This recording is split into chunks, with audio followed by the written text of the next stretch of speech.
Chers amis, l'année 2018 pour Alliance Vita et pour nous tous, c'est une année bioéthique dans la mesure où nous avons les nouveaux états généraux de la bioéthique qui se déploient jusqu'en juin et ensuite la révision des lois bioéthiques françaises qui sont révisées régulièrement tous les 5 ans. Et donc nous devons tous être extrêmement mobilisés. Ce sont des enjeux qui sont cruciaux, non pas pour quelques-uns, mais pour chacun et pour l'avenir même de l'humanité. Il y a des débats qu'on va tenter de nous imposer. Je pense à cette fameuse, entre guillemets, PMA pour toutes, qui est une revendication de quelques-unes portée par des désirs très forts et à nos yeux qu'il faut savoir réguler par des interdits forts pour protéger l'enfant qui ne doit pas être privé délibérément dans un processus de procréation artificielle de son père.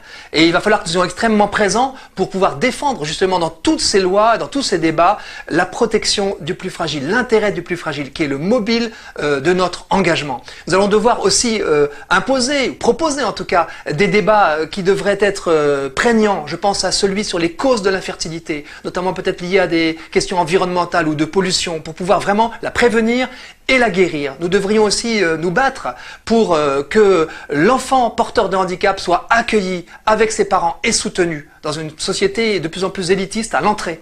Et nous devrions aussi participer au débat qui légitimerait largement les états généraux de la bioéthique, l'émergence de l'intelligence artificielle, entre guillemets, l'émergence des bases de données médicales, des méga bases de données, qui sont la meilleure des choses peut-être pour accompagner des pandémies, pouvoir avoir des stratégies de lutte contre certaines maladies, mais qui peut être la pire des choses si tout cela porte atteinte à notre liberté, à notre intégrité. Et on le sait, le débat donc sur ces sujets va aussi être passionnant et difficile.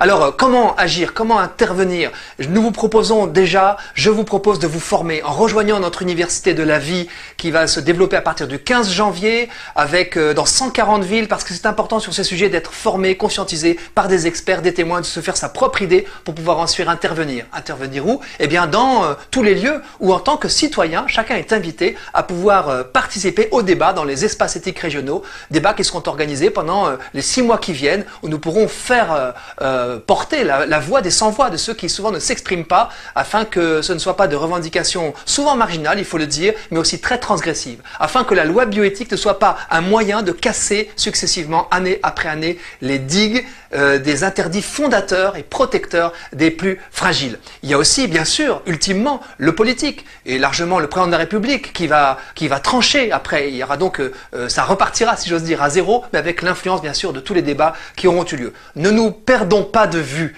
Soyons reliés par tous les moyens par lesquels Alliance Vita peut communiquer avec vous pour que nous puissions, cette année encore, et plus encore que d'habitude, porter la voix des plus fragiles dans notre société.